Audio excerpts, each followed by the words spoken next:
Halo Pak Zainal. Halo Mbak Assalamualaikum. Farid, selamat siang. Siang. Ini Assalamualaikum Pak Zainal. Waalaikumsalam. Tumben ke ruangan saya, mungkin ada Ah, yang bisa saya bantu. iya ini Pak Zainal. Yang pertama saya lama tidak ketemu Pak Zainal silaturahim. Yang kedua, saya ingin ini apa? Ada percakapan lah saya dengan Pak Zainal karena sudah lama saya tidak menemui Pak Zainal. Oh, Alhamdulillah di kesempatan ini saya bisa berkomunikasi dengan Pak Zainal. oh iya, ya memang saya beberapa hari ini memang cukup sibuk Pak Farid. Jadi saya mohon maaf seandainya kemarin Pak Farid butuh saya masih belum ada waktu. Mungkin ada yang mau diceritakan Pak Farid, monggo gimana? Begini Pak Zainal, saya selama proses pembelajaran di sekolah itu sebenarnya sih lancar-lancar saja, tetapi dalam kurun waktu akhir-akhir ini ada beberapa kendala yang terjadi di kelas saya saat saya melaksanakan proses pembelajaran, Pak. Iya iya iya. Apa itu masalahnya kira-kira? Coba ceritakan ke saya. Begini, suatu ketika kemarin itu ini bukan sekali dua kali sudah saya perhatikan itu sehingga pada akhirnya saya anggap ini sebagai suatu kendala yang perlu dicari solusinya, Bapak. Iya. Pada saat proses pembelajaran itu eh, pada kegiatan inti ketika saya menjelaskan tentang mata pelajaran bahasa Indonesia, di Iya. sana kan tidak semuanya kita menulis pendek, menulis paragraf pendek. Iya. Ada beberapa yang membuat saya itu memberikan beberapa tulisan banyak. Iya. Karena memang materi itu perlu saya sampaikan semua. Akhirnya siswa, semua siswa dari yang saya ajar di kelas itu semuanya menulis. Hmm. Tetapi ada satu siswa itu yang pertama saya perhatikan itu menulis tetapi tidak selesai. Saya biarkan dulu. Setelah itu ada pembelajaran lagi tentang bahasa Indonesia itu tambah sedikit malah nulisnya. Kemudian setelah itu mungkin perasaannya uh, tambah tidak nyaman dan tidak enak dengan pembelajaran itu karena menulis yang banyak mungkin sebelum saya tanyakan. Saya dekati siswa itu, saya dekati. Itu yang terjadi di kelas saya, Pak Zainal. Walah.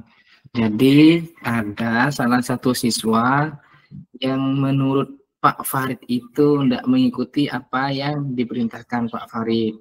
Ya, Kalau betul. menurut Pak Farid sendiri, mungkin sudah pernah ngobrol sama yang bersangkutan. Kira-kira menurut Pak Farid itu apa sih penyebabnya? Kok bisa siswa tersebut bisa enggak mungkin enggak termotivasi ya untuk belajar ya. Kira-kira menurut Pak Farid itu mengapa sih kok bisa seperti itu dia? Nah, benar Pak Zainal, itu sebenarnya siswa itu bisa dikatakan semangat menurut saya, motivasi, terbukti di mata pelajaran lain semua tugasnya diselesaikan. Hanya saja di bagian ini, saya mencoba mendekati setelah siswa itu istirahat. Pada saat istirahat, mungkin kalau ditanyakan pas ada temannya, tidak akan leluasa siswa tersebut. Saya mencoba menanyakan. Ternyata siswa tersebut tidak suka menulis banyak. Tidak suka. Padahal di sana proses pembelajaran atau tugas yang saya berikan terkait dengan jawaban yang kalimatnya tergolong tulisan banyak. Karena ini bahasa Indonesia. Ya, seperti itu ya. Jadi menurut Pak Farid, siswanya mungkin kurang senang menulis ya.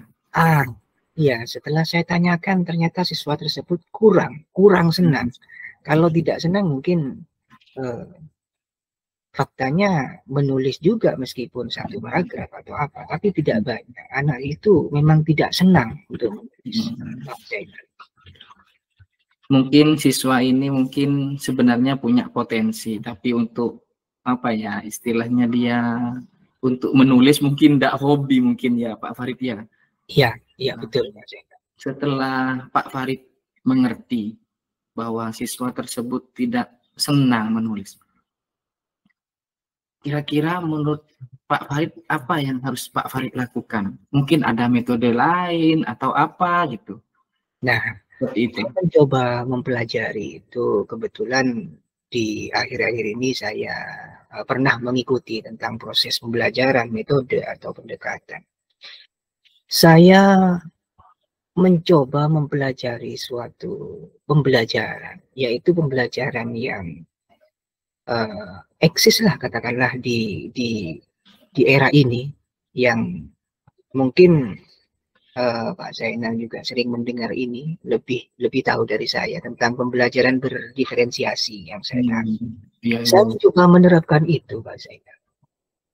Dengan adanya ilmu itu saya mencoba ingin menerapkan pembelajaran tersebut, karena setelah saya mempelajari, pembelajaran ini cocok untuk anak didik saya yang memang kurang minat menjawab atau mengerjakan tugas dalam bentuk tulisan. Sehingga nanti ujungnya saya rasa kalau memang tidak suka, yang jelas kan tidak maksimal jawabannya, nanti akan rugi sendiri anak tersebut. Jadi saya sangat perhatian sekali dengan murid saya itu. Betul sekali itu Pak Farid. Ya, saya memang pernah dengar tentang pembelajaran berdiferensiasi itu memang bagus sekali, karena memang kita melakukan kegiatan pembelajaran itu sesuai dengan kebutuhan siswa kita. Pak Farid itu sudah bagus ternyata untuk merencanakan sesuatu, untuk menyelesaikan sebuah masalah, sudah perencanaannya sudah bagus sekali. Nah, yang saya tanyakan, kira-kira Pak Farid mau kapan itu mau mulai untuk melaksanakan kegiatan pembelajaran berdiferensiasi itu? Yang jelas kalau minggu ini sudah selesai mata pelajaran tersebut. Nah, ini di minggu depan ini saya langsung action, saya rubah itu metode pembelajarannya atau pendekatannya. Saya akan rubah seperti yang saya rencanakan tadi. Saya usahakan seefektif mungkin. Coba saya yakin pembelajaran tersebut bisa efektif terhadap siswa tersebut, Pak Zainal. Kemudian mungkin bagi Pak Zainal, kalau misalkan saya menambahkan ice breaking, mungkin apa bisa ya Pak ya? Wah, memang dalam setiap pembelajaran itu, kalau menurut saya nih Pak Farid, ice breaking itu perlu biar anak-anak itu tidak jenuh. Jadi kalau menurut Pak Farid kan minggu depan ini mau melaksanakan kegiatan pembelajaran berdiferensiasi. Kira-kira menurut Pak Farid kendala yang akan dihadapi Pak Farid apa sih, tantangannya gitu? Kira-kira apa? Mungkin pada saat penyusunan RPP-nya Pak Zainal, saya membutuhkan kolaborasi dengan rekan sejawat, juga atas masukan dari Pak Zainal juga, terkait tahapan yang memang sejatinya kalau saya pelajari, pembelajaran ini sudah saya lakukan, tetapi tidak sistematis seperti apa yang diinginkan pada saat pembelajaran tentang diferensiasi tersebut. Untuk masukan kolaborasi dengan rekan sejawat dalam hal penyiapan RPP-nya, Pak Zainal. Oke, bagus itu.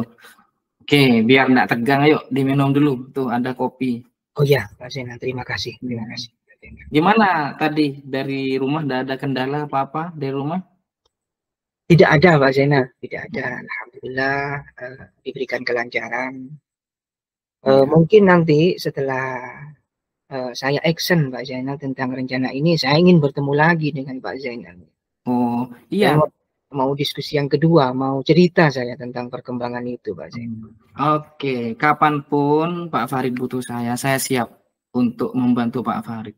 Kira-kira dukungan apa saja yang perlu saya berikan kepada Pak Farid untuk mensukseskan perencanaan yang Pak Farid melaksanakan ini, yang akan dilaksanakan Pak Farid? Kira-kira apa yang perlu dukungan dari saya? Yang jelas kalau di sekolah itu fasilitas tentunya Pak Zainal sangat saya butuhkan itu di kelas terkait dengan uh, cara saya mengajar media atau apa sangat saya butuhkan. Kemudian ini lagi support saja, support motivasi dari Pak Zainal mungkin bisa meyakinkan saya bahwa saya bisa gitu. Itu Pak Siap. Zainal. Selama ini saya melihat Pak Farid itu memang guru yang kreatif dan inovatif. Saya yakin sekali Pak Farid itu pasti bisa untuk melaksanakan apa yang sudah direncanakan.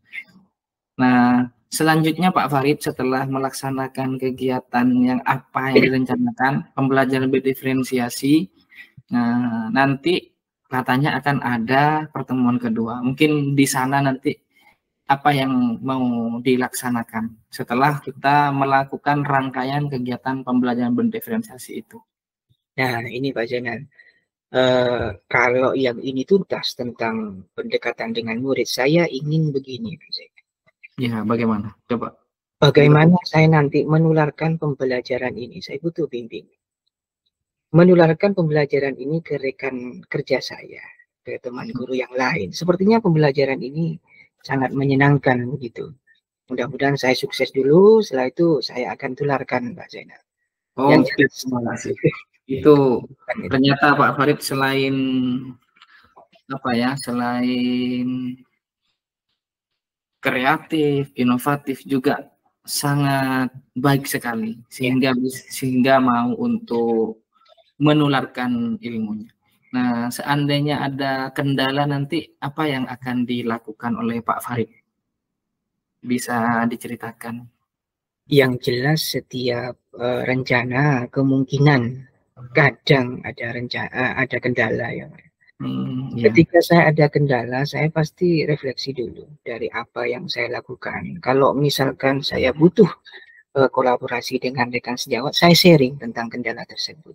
Apa yang perlu saya lakukan. Bahkan yang jelas saya pasti menemui Pak Zainal itu tentang kendala saya. Intinya saya berkomitmen, Pak, berkomitmen akan fokus kepada rencana saya yang sekarang ini. Mudah-mudahan lancar, semuanya bisa mengenal terhadap tujuan saya di kelas, khususnya pada siswa tersebut. Siap Pak Farid. Saya selaku kepala sekolah sangat mendukung, sangat mensupport apa yang akan dilakukan Pak Farid. Selanjutnya seandainya ada kendala di kemudian hari, ayo kita bersama-sama untuk melakukan evaluasi, refleksi bersama agar kedepannya bisa menjadi lebih baik. Kan seperti itu Pak Farid? Benar Pak Zainal. Saya sendiri tidak bisa terpaan angin di luar tanpa ada dukungan dari kanan kiri, bisa roboh sendirian saya Pak, istilahnya kan seperti itu. Terima kasih. Ya betul-betul Pak Farid. Bergerak bersama ya Pak ya. Yang penting apa yang direncanakan itu bisa berjalan dengan maksimal. Mungkin ada lagi Pak Farid yang ingin disampaikan Pak Farid? Iya, mungkin pendekatan lain Pak. Saya cari informasi lagi mungkin terkait anak tersebut di rumah, kaitannya dengan orang tuanya mungkin. Saya bisa komunikasi bagaimana bukan hanya di sekolah siswa itu aktif mengerjakan tugas. Saya perhatikan juga melewati orang tuanya di rumah. Iya, bagus. Ya. Tapi bertamunya jangan malam-malam Pak Farid kalau bisa. Iya Pak, saya kadang kalau malam itu memang tidak berani Pak. Banyak hal yang saya. Iya, soalnya kan sekolah kita tuh berada di tengah hutan dan di pegunungan. Saya takutnya Pak Farid itu kenapa-kenapa gitu. Ya. Jadi lebih baik mungkin sepulang sekolah, sore hari, dan sebagainya. Ya. Intinya pas keadaan aman seperti itu. Bagus itu kolaborasi dengan wali murid itu. Terima kasih Pak, suatu pemikiran yang halus terhadap saya itu dari Bapak. Menjaga keamanan guru itu memang, terima kasih Pak. Itu sangat sama Pak. Mungkin ada lagi yang ingin disampaikan? Saya rasa sudah cukup Pak, sudah tercerahkan pikiran saya dengan melakukan percakapan dengan Pak Zainal hari ini. Insya Allah saya langsung action Pak. Bagus. Selalu semangat dan memberikan yang terbaik bagi sekolah kita. Amin, amin. Terima kasih, Pak. Terima kasih. Ya, ini langsung kembali ke kelas ini, Pak Farid. Ya. Oke, monggo silakan. Siap. Assalamualaikum, Pak. Waalaikumsalam.